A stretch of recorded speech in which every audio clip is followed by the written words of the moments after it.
네, 오늘 시그널픽에서는 정성호 더불어민주당 의원 모시고 자세한 얘기 나누겠습니다. 어서 오세요. 네, 안녕하십니까. 예, 오랜만에 모셨습니다. 네.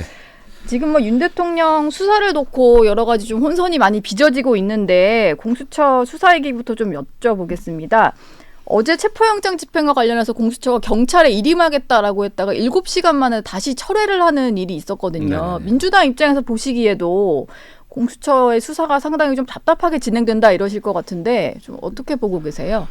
문제가 심각하죠. 사실은 예. 지금 그 대통령의 느닷없는 비상계엄 또 포고령 발생으로 인해 갖고 국가가 얼마나 좀 혼란한 상태입니까? 네. 지금 뭐 민생 경제도 어려워지고 또 트럼프 취임 앞두고서 외교적인 현안들 또는 뭐 수출과 관련된 무역 현안들도 굉장히 많은데 아무것도 제대로 대처를 못하는 상황 아니겠습니까? 예. 이럴 때 빨리 어쨌든 문제의 근원이 된 윤석열 대통령에 대한 형사사법적인 절차들이 신속히 진행돼 갖고 정리돼야 되거든요.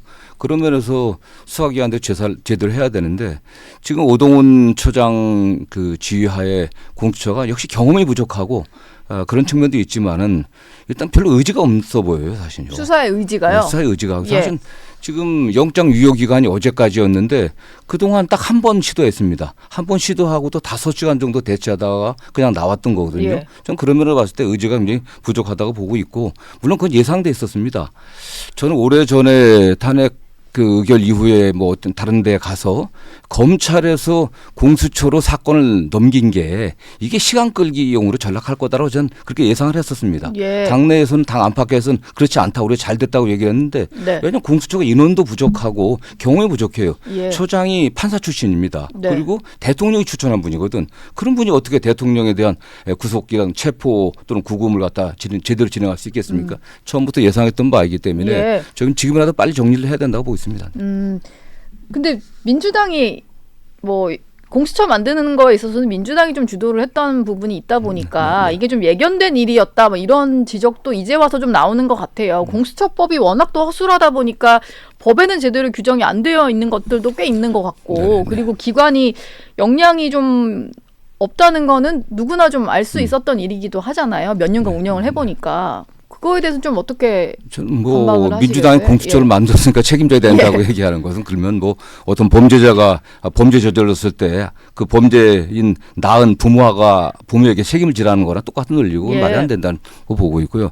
다만 공수처가 이게 끼어들 필요가 사실 없었습니다.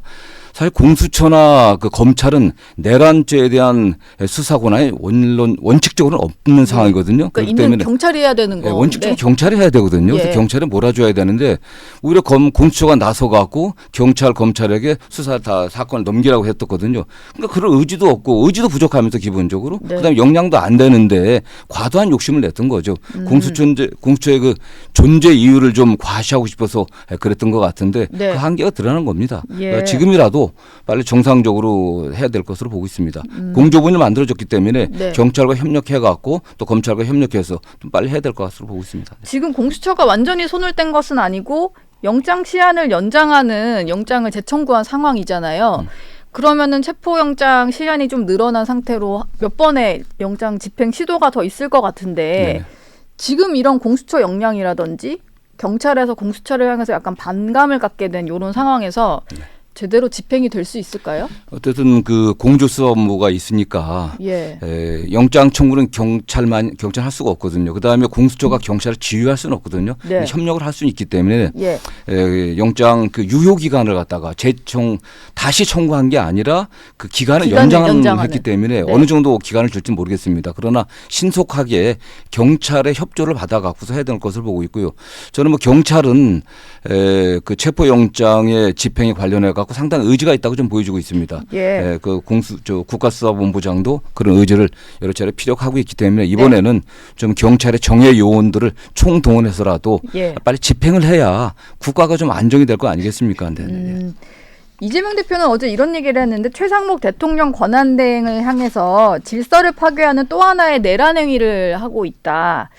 책임을 물어야 하지 않겠냐 이런 얘기를 했습니다. 경호처가 지금 대통령 영장 집행을 막아서는 상황에 대해서 최상목 권한대행이 제대로 좀 제지를 하지 않는 걸 지적을 한 것인데 이건 책임을 묻겠다라는 표현이 어떻게 해석을 해야 될까라는 좀 예. 생각이 들어서요. 뭐 예. 지금 최상목 그 권한 대행이 여러 차례 말씀하셨는데 지금 가장 중요한 게 국정의 안정이다. 특히 민생 경제의 안정이라고 얘기를 하고 있거든요. 예. 이걸 그 조속하게 국정을 안정시키려면 헌법재판소의 탄핵이 신속하게 진행돼야 되고 이 모든 사달의 원인을 제공한 윤석열 대통령에 대한 형사사법처리 절차가 빨리 진행돼야 됩니다. 네. 빨리 이분을 체포해갖고 좀 구속해서 일반 국민들로부터 격리한 상태에서 엄정하게 수사를 해야 됩니다.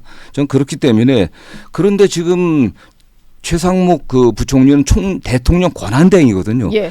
대통령의 가장 큰 책무가 헌법을 수호하는 겁니다. 그래서 네. 선서할 때도 나는 헌법을 준수하고 이렇게 얘기를 하고 있거든요. 그래서 헌정질서 회복하려고 하면은 지금 가장 큰 장애 윤석열 대통령에 대한 사법처리 절차가 법에 따라서 엄정하게 진행돼야 됩니다. 네. 근데 그걸 지금 안 하고 있거든요. 예. 경호처가 그걸 방해하고 있기 때문에 분명히 정면으로 법을 위반하고 있는 거거든요. 그렇기 때문에 경호처에 대해서 분명하게 지시를 할 필요성이 있다고 보고 있습니다. 저는 그걸 촉구하는 의미라고 보고 있습니다. 네. 근데 경호처 입장에서는 대통령 경호가 본인들의 또 목적이니 이게 사실 이쪽 해석은 또 맞는 것 같고 저쪽 해석도 맞는 것 같아서 약간 법이 분명히 충돌하는 거 아닌가 싶어요. 헌법에는 대통령이 다른 일반 형사범죄에서는 면책이 됩니다. 불체포 특권이 있거든요. 그러나 대통령 내란 외환의 죄에 대해서는 그 면책 특권, 불체포 특권이 없습니다. 네. 그리고 대통령도 법 앞에 평등하고 헌법 위에 있을 수가 없거든요.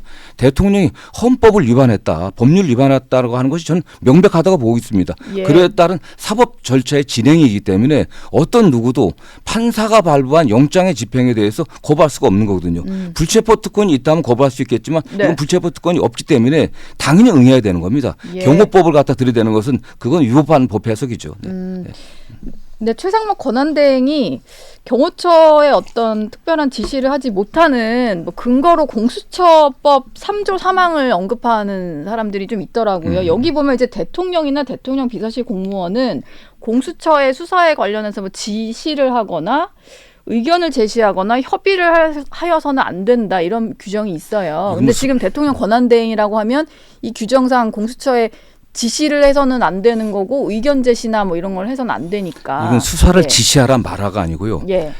적법한 그 절차를 거쳐서 판사가 발부한 영장을 집행하는 과정이거든요. 영장 집행 과정이기 때문에 그 내용이 해당하지 않습니다. 예. 그건 뭐 그 일반적인 해석이 안 되고 거의 모든 법조인들이 영장 집행을 해야 된다고 보고 있습니다. 네. 최상목 권한대행도 만약에 또 시도를 했는데 경호처가 막아설 경우에는 적극적으로 좀 개입을 해야 된다. 그렇죠. 당연히 이건 적법한 영장의 집행을 거부하는 거기 때문에 이것은 당연히 처벌을 받아야 되죠. 이건 사실은 뭐 그렇지 않겠습니까? 네. 어제 정성호 의원님도 당내 중진이시니까 어제 중진 의원들 모여서 회의를 하신 걸로 얘기를 들었는데 그 안에서 뭐 일부 의원들 사이에서는 최상목 권한대행 같은 경우도 계속해서 이렇게 조금 경호처 제지도 안 하고 역할을 못하면 탄핵해야 된다는 얘기가 좀 나온 것 같아서 실제로 좀 그것까지도 검토하고 있는 상황이다 이렇게 봐야 될까요? 저는 뭐 그렇게 보지는 않고요. 지금 굉장히 나라가 어려운 상황 아니겠습니까? 지금 최상목 부총리마저 탄핵을 하게 된다고 하면 여러 가지 국정 운영에 더 어려움이 또 발생할 수 있지 않겠습니까? 네. 그런 우려를 하는 분들이 더 많고요. 예. 다만 최상목 부총리가 어쨌든 지금 국정 안정에 가장 큰 키를 지금 잡고 있기 때문에 이분이 보다 적극적으로 국정 안정을 위해 갖고 경제 민생의 안정을 위해서 신속하게 윤석열 대통령에 대한 사법 처리 절차가 진행될 수 있도록 협조해야 될 의무가 저는 있다고 생각합니다.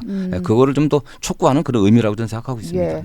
근데 국정을 좀 안정시켜야 될 권한대행인데 지금 사실 뭐 대통령의 권한대행을 하던 분이 또 탄핵이 되면서 권한대행의 대행이잖아요. 근데 이분을 뭐 탄핵까지는 안 하더라도 직무유기 혐의로 고발하겠다? 뭐 이제 고발 상태나 이제 법적 조치를 하겠다 이런 것 자체도 좀 부담이 될 수 있지 않을까 싶은데. 좀 부담을 가지라. 그게 권한대행의 권한대행이 아니고요. 그냥 대통령 권한대행입니다. 그러니까 한덕수 전 총리가 지금 뭐 탄핵됐지 않습니까? 직무가 정지됐기 때문에 한덕수 총리의 권한대행이 아니고 그냥 대통령 권한대행이에요. 대통령 권한대행이기 때문에 적극적으로 대통령이 갖고 있는 권한들을 갖다가 행사해 갖고 지금 국정을 빨리 안정시키는 게 특히 경제를 잘 챙기는 게 중요하겠죠. 저는 그런 면에서 빨리 신속하게 그가 갖고 있는 권한을 행사해서 대통령에 대한 사법 처리 절차가 법에 따라서 진행될 수 있게 하는 게 그의 의무라고 생각합니다. 네.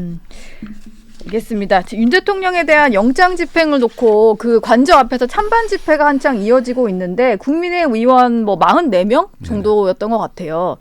그 정도가 한남동 관저 앞으로 일단 달려갔습니다. 박홍근 원내대표 같은 경우는 이게 내란 잔당들이다 뭐라고 얘기를 하셨는데 뭐 내란 잔당을 대량 수거할 수 있는 기회다. 이게 아무리 그래도 동료 의원이잖아요. 근데 자꾸 이제 내란 잔당, 내란 공범 얘기를 하면서 마치 뭐 분리수거해야 될 쓰레기처럼 표현하는 게 이게 적절한가라는 생각이 좀 드는데 어떻게 들으셨어요? 표현이야 뭐 그렇게 할 수 있겠지만은 뭐 과한 표현이라고 볼 수 있겠지만요. 어쨌든 이 지금 이 모든 어쨌든 국가적 혼란의 원인을 누가 제공했습니까? 예. 윤석열 대통령이 제공했던 거거든요. 아무도 생각하지 못했던 비상계엄을 발령하고 또 포고령을 발령하지 않았습니까? 포고령 그 내용 자체도 위헌 위법입니다. 예. 그렇기 때문에 이게 내란 뭐 국민들이 다 지켜봤지 않습니까? 헌법기관인 국회와 선거관리위원회를 갖다 장악해갖고 무력화시키려고 했거든요. 빨리 이걸 정리를 해야 되는 겁니다. 근데 여당에서 계엄은 잘못됐다고 얘기하면서 내란죄는 해당하지 않는다. 이런 주장을 하면서 대통령에 대한 사법 절차를 좀 방해하고 있지 않습니까? 예. 그러니까 혼란이 계속되고 있는 거예요. 빨리 대통령께서 그렇게 정당하다고 얘기한다면은 본인 이건 내란죄도 아니다. 나는 국회의 국정질서를 오히려 제가 회복하기 위해서 국정 운영을 원활하게 하기 위해서 국회를 경고하기 위해서 했다고 얘기를 했으니까 빨리 그 국민 앞에 나와서 당당하게 얘기를 해야죠. 조사받고 얘기를 하면 되는 겁니다. 그걸 거부하고 있기 때문에 박홍근 의원이 그렇게 얘기한 것 같은데 네. 다만 저는 뭐 국민의힘 의원들에게 현행범에 관련해서는 국회의원에게도 불체포 특권이 없어요. 예. 그렇기 때문에 본인들도 저는 뭐 자제해야 된다고 보고 있습니다. 분명히 이건 현행범으로 체포될 수 있는 사안입니다. 네.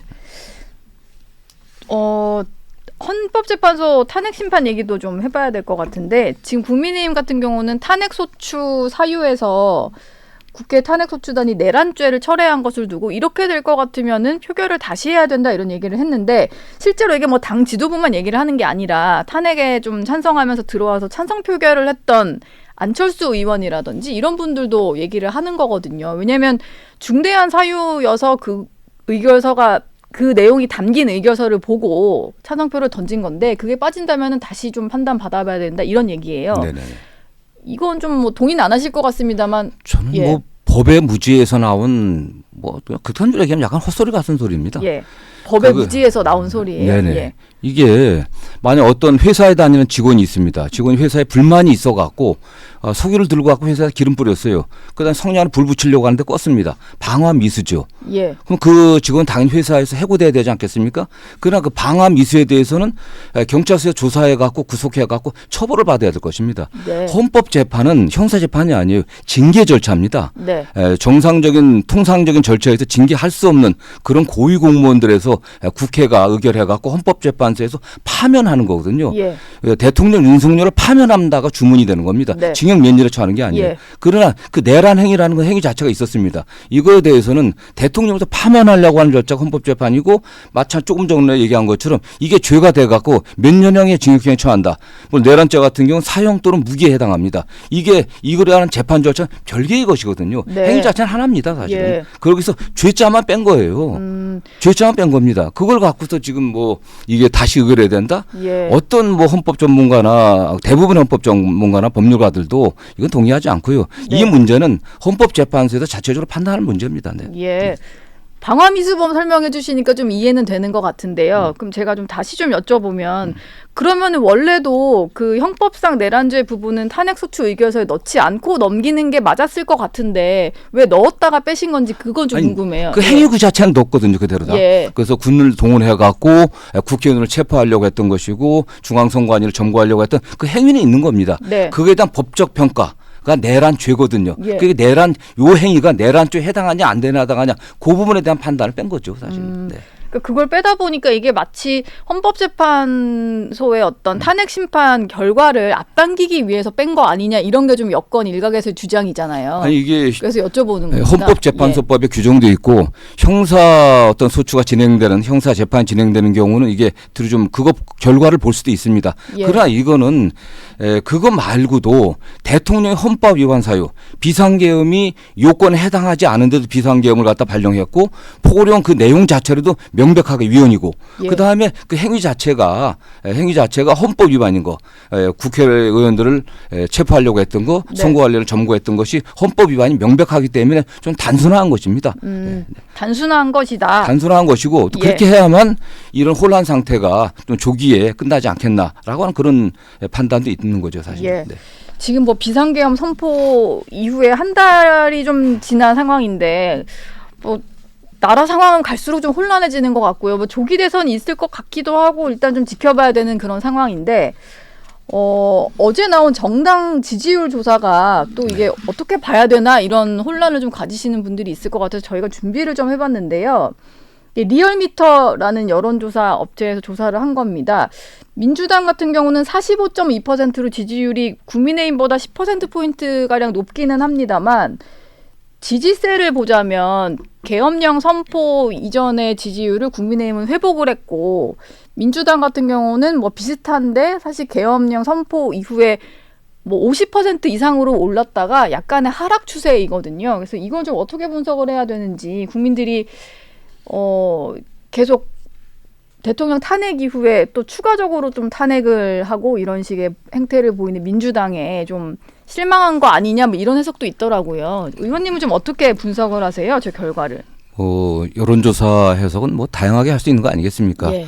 어쨌든 국민들은 조속한 안정을 바라고 그 조속히 현 상황이 종료되고 국정이 안정되는 그 과정에 있어서 민주당도 국회 다수당으로서 책임 있는 역할을 다해주길 바라는 거 아니겠습니까? 예. 저는 그런 면에서 민주당도 국회 다수당으로서 책임 있는 어떤 역할들, 특히 민생 경제를 챙기는 모습을 더 좀 보여야 될 것이 아닌가 이렇게 좀 반성을 좀 해보고 있고요. 예. 다만 국민들의 다수는 대통령의 비상계엄 포고령이 불법이었고 내란 행위가 있었다라고 인식하는 게 대부분입니다. 그리고 네. 대통령이 탄핵되어야 된다고 하는 점에 있어서도 많은 국민들이 공감하고 있기 때문에 예. 어쨌든 헌법재판소의 탄핵 절차가 또 신속히 진행되기를 좀 바랍니다. 네.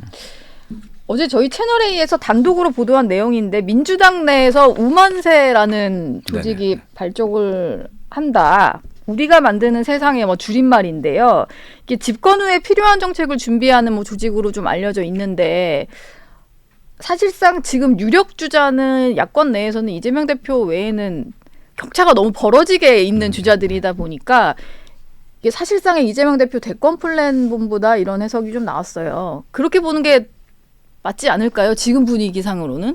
모르겠습니다. 저도 뭐 이재명 대표하고 제일 가깝다고 알려진 사람인데 네. 처음 듣는 조직입니다. 우만세 처음 들으세요? 네, 처음 듣는 조직입니다. 예. 저도 실무 조직인가 봅니다. 그렇습니다. 그러면. 그 당의 그 인재위원장을 맡고 있고 네. 민주당에 필요한 인재들 영입하기 위해서 동분서주하고 있는데 그런 조직은 처음 들어보고 있고요. 예. 그러나 정당의 목적이 정권을 획득해서 그들의 뜻을 펼치는 거 아니겠습니까? 그렇기 때문에 지금 김민석 최고위원 중심의 뭐 집권 플랜 본부도 있고 저는 또 인재 영입하려고 좀 다니고도 있고 네. 많은 또 그다음 민주연구원에서는 정책들을 많이 만들어내고 있거든요. 예. 그걸 누가 그렇게 이름을 갖다 붙였는지 모르지만 예. 그냥 어쨌든 일상적으로 정당이 대선이나 총선이나 지방선거나 선거에 승리하기 위해서 정책을 준비하고 또 인재들을 영입하는 건 일상적인 활동이거든요. 네. 저는 어떻게 그렇게 보도가 나왔는지 경위는 잘 모르지만 그런 조직은 없는 건 확실합니다. 특별히 뭐 이재명 대표를 위한 뭐 조직이다 이렇게 볼 것까지는 그리고 아니다. 지금 예.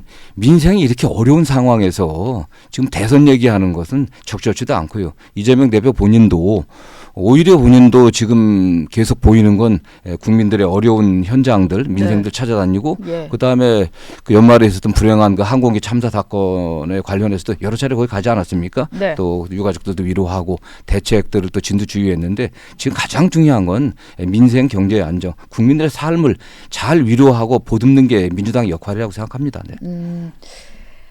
저희가 이재명 대표 차기 대권 주자 선호도 조사도 하나 준비를 해봤는데 이게 신년에 나온 동아일보 조사인데요.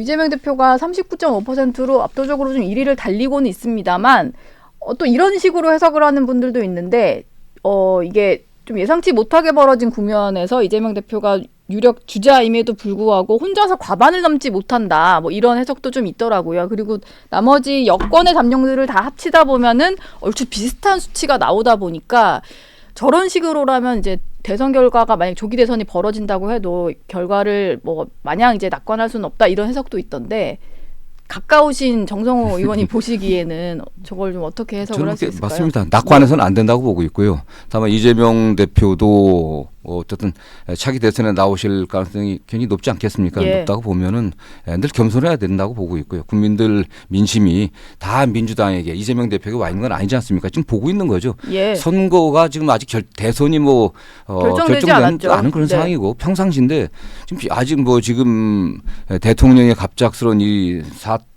비상겸 사태 때문에 대선 얘기가 오고 가지만 저는 그런 상황은 아니라고 봅니다. 예. 그런데 헌법재판소에 탄핵이 끝나야 생각될 문제고 그러나 지금 단계에서 30%대의 또 30% 중후반 지지율을 얻고 있는 것은 굉장히 많은 국민들의 성원을 받고 있는 거 아니겠습니까? 그 정도면요. 네네. 지금 민주당 같은 경우는 대통령의 어떤 그 수사 과정에 불응하는 모습 이런 것들을 지적을 하고 계십니다. 근데 반대로 국민의힘에서는 이재명 대표의 어떤 재판 지연 전략 이런 것들을 지적을 하거든요. 정성호 의원이 보시기에 국민들이 봤을 때도 이재명 대표의 재판이 좀 지연된다는 느낌을 갖는 분들이 상당히 많으세요. 이거는 좀 불식시키는 게 필요할 것 같기도 한데 아니 어떻게 생각하세요? 재판의 진행은 그 사법부에 그 재판장의 전권에 속하는 겁니다. 네. 그 자꾸 지연 전략이라고 얘기하고 이재명 대표 측에서 지연 전략이라고 얘기하는데 송달 못 받은 것은 전혀 사실무근이었고요. 고의적으로 송달을 받지 않은 것은 사실무근이었습니다. 윤석열 대통령처럼 관조에 처박혀 갖고 일체 송달을 헌법재판소에 관련서를 받지 않았지 않습니까? 예. 그거 그야말로 송달 거부인 거고요. 이재명 대표는 당대표실에 있을 때 와서 송달을 받았던 거거든요. 집에는 낮에 사람이 없으니까. 그 사람이 없었기 때문에 못 받은 거고. 가족이 계시지 않나요? 가족이 지금 집에만 있는 건 아니지 않습니까? 예. 딱 그 시간에 있는 게 아니니까요. 사실 통보하고 오는 것도 아니고 네. 그렇기 때문에 송달 지연은 전혀 사실무근인 거고 그 외에 변호인 선임계를 늦게 냈다. 그건 상황에 맞춰 내는 거 아니겠습니까? 1심 재판에서 유죄를 받았기 때문에 항소심에서는 사건을 전면적으로 다시 볼 수 있게 변호인단을 다시 짜는 게 너무나 당연한 거거든요. 예. 그렇기 때문에 재판 진행을 고의적으로 지연한다고 하는 건 전혀 사실무근이고 그다음에 항소심 재판은 재판부의 전권에 속하는 상황이기 때문에 기일을 잡고 하는 것들은 법의 테두리 안에서 그다음에 윤석열 대통령하고 비교하는데 헌법재판하고 이 형사재판은 다른 겁니다. 헌법재판소의 윤석열 대통령 탄핵 준비 절차에 의해서 분명히 그 수명법관께서 거기 그 헌법재판관께서 얘기했어요. 헌법재판하고 형사재판은 다르다. 예. 준용한다고 하지만 형사재판은 피고인의 인권보호라든가 이런 것들이 중요하거든요. 절차가 엄격해야 됩니다. 네. 헌법재판은 다르거든요. 그렇기 때문에 저는 항소심 재판부가 그러저러한 사정들을 고려해 갖고 재판을 적정하게 지휘해서 끝낼 거라고 보고 있고 자꾸 6개월, 3개월 얘기를 하는데요. 피고인의 그 방어권을 보장하지 않은 상태에서 3개월을 끝내는 재판은 없습니다. 네. 그리고 다음에 당선 무효이 선고된 많은 국회의원 관련 사건에서 그게 지켜진 적도 거의 없어요. 예. 몇 년 끄는 사건들이 수두룩합니다. 전례에 비춰서 진행이 될 것이다. 네네. 이렇게 보는 것 같습니다. 마지막 질문을 하나 드릴게요. 당내 중진 의원이시니까요. 국민의힘 같은 경우는 추미애 의원이 여러 가지 지금 이제 경호처에서 체포영장 집행을 막아서는 과정에 대한 제보라고 하면서 좀 네네. 주장하신 의혹이 있는데 경호처장이 체포영장 집행 당시에 실탄 발표 명령을 하달했다 이런 얘기를 좀 했어요. 근데 국민의힘에서는 이게 저질 음모론이다라고 가짜 뉴스로 정의를 했습니다. 근데 지금 민주당도 그렇고 국민의힘도 그렇고 서로 확인되지 않은 얘기들을 막 하다 보면 국민들 혼란이 엄청 가중되는 상황이거든요. 근데 이게 좀 확인을 확실히 하고 얘기를 해야 되지 않을까라는 생각이 드는데 네네. 어떻게 생각하세요? 아니 그 음모론 얘기를 하면 8월 지난해 8월쯤에 지금 해갖고 김민석 그 최고위원 그다음에 박선원 의원이 계엄 얘기를 했습니다. 예. 다 미쳤다 그랬어요. 그때 제정신으로 저런 얘기를 하냐. 예. 이게 대명천지에 대한민국 같은 나라에서 계엄이 일어날 수 있겠냐. 예. 계엄이 일어났습니다. 사실은. 아무도 상상하지 못한 초현실적인 상황이라고 얘기했거든요. 네. 그러나 지금 그 대통령 경호실하는 행태를 보게 되면 충분히 가능하다고 저는 생각하고 있습니다. 예. 그렇기 때문에 저는 그게 정확한 제보인지 아닌지는 정확히 모르겠습니다. 다만 제보자의 신원을 갖다 보호하기 위해서 밝히지 못한다고 저는 듣고 있거든요. 네. 제보자의 신원을. 그렇기 때문에 저는 그 면에서는 충분히 일부 의원들의 얘기에 의하면 경호처장보다는 김건희 여사 라인의 경호차장이라든가 본부장 이들이 주동이 돼갖고 강경한 대응들을 준비하고 있고 어쨌든 그런 과정에서 저는 실탄지급 명령도 충분히 있을 가능성이 높다고 저는 생각합니다. 예. 다만 이게 정확히 음모론은 저는 아니라고 보고 있고요. 네. 다만 제보자를 밝힐 수 없는 상황 때문에 정확한 상황은 말씀 못하고 있는 것으로 알고 있습니다. 알겠습니다. 지금까지 더불어민주당 정성호 의원과 얘기 나눴습니다. 오늘 말씀 고맙습니다. 감사합니다.